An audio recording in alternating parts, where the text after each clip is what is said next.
Let's do it again. What's wrong with the juice? What's it like that? What's going on? Upside down. Why it's like that? Can't get to it. You can't get it. Who did that? I understand. All right.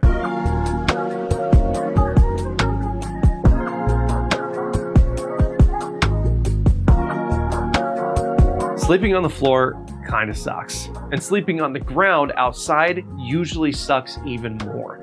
You've got no insulation, the ground pulls heat out of you, and if your setup isn't right, you end up freezing and tossing all night long. When I started putting together my first backpacking kit, one thing became pretty apparent. If I don't sleep well, I'm gonna wake up sore, tired, and irritated. Not a great trip, and more importantly, unhealthy. Recovery is extremely important on backpacking trips. So one of the first things I wanted to figure out was my sleep system.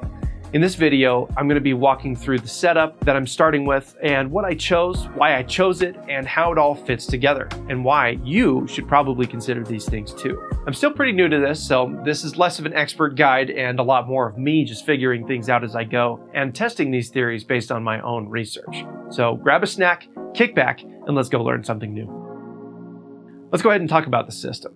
When I started looking into sleep systems, it seemed like everything basically came down to 4 things: protection, comfort, weight, and cost.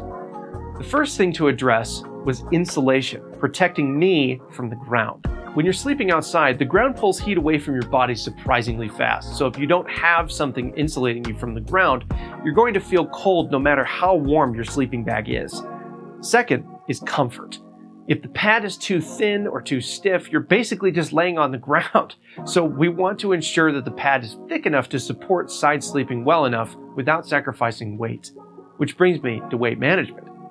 Because at the end of the day, we have to pack everything in and out, you're going to want to carry down what matters. So I decided to spend a little more for a well-made and decently light option. It's a great intermediary, but I will report back if I find a better deal on something else. Finally, we address cost. My goal was to find something that balances those 3 things without having to go completely overboard and keeping frugality in mind. I'll explain my ideas a little bit further in cost management, but I did want to keep this sleep system under $400 in total. Let's talk about that sleeping pad. I went with the REI Traverse insulated air pad. Mainly, I chose this one because it gives you insulation from the ground, it packs down reasonably small, and it doesn't weigh a ton, coming in at right around 1.5 pounds. It's super duper lightweight, it's extra plush, it feels fantastic.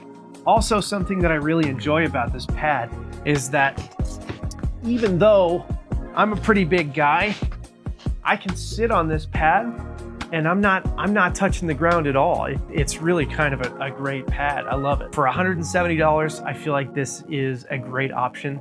It's super comfortable.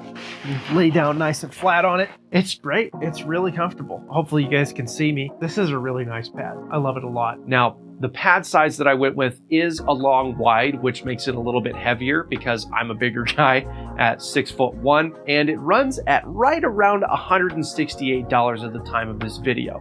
To me, this is a worthwhile investment because it seems like REI is really trying to compete with those higher end brands like the Thermarest Neo Air series, the Nemo Tensor, the Big Agnes Repeat. All of those pads are much lighter, but they sit at quite a bit higher of a price, coming in at around $200 to $250 plus for just the pad. So the Traverse trades weight for cost, but ends up being an excellent choice for comfort in my small experience. Let's go ahead and get into that sleeping bag.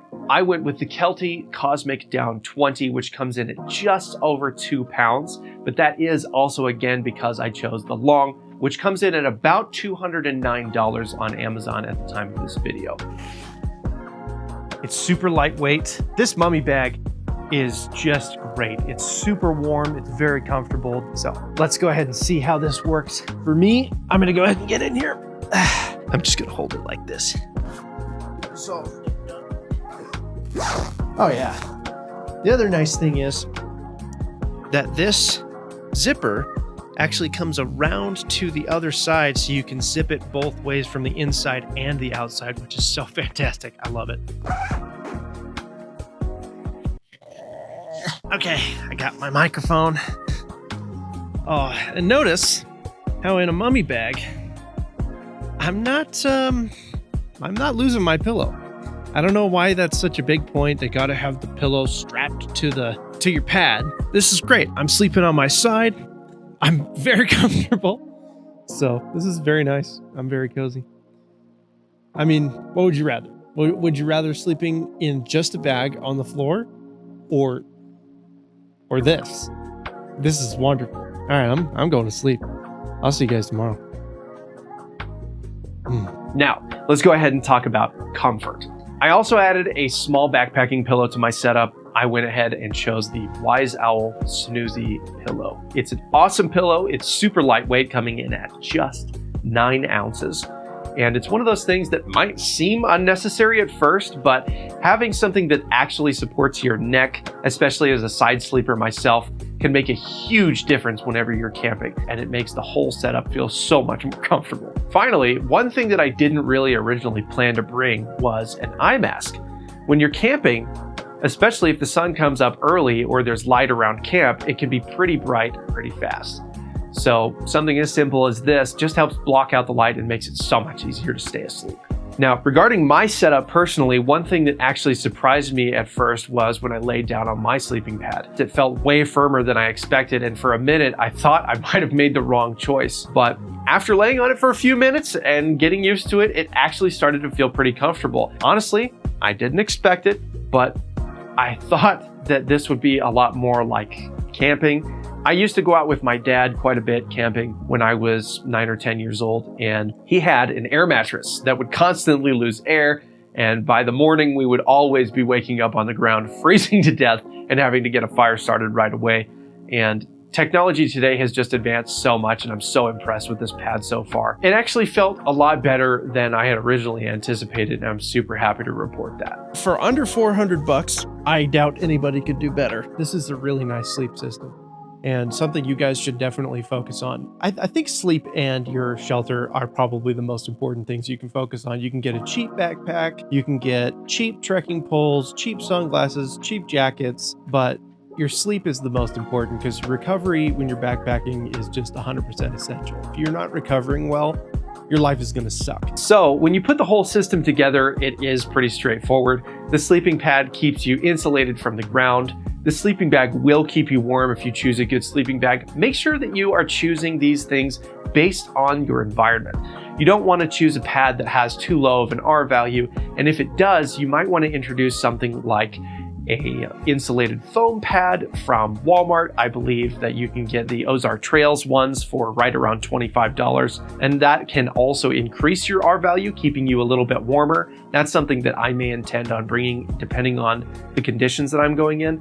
And finally, the sleeping bag, you definitely want to go with something that is a little bit too warm as opposed to too cold, because it could save your life. And finally, the pillow, it just adds a little bit of comfort, and the eye mask makes a world of difference, especially when you're camping with other people. They have lights going on. You want to stay sound asleep through that whole night. So my final thoughts on this bag here and the pad is that I'm very satisfied. I think that it's definitely going to be a great experience. I cannot see myself being uncomfortable in this pad, and I understand that, being in the house is not the final test here.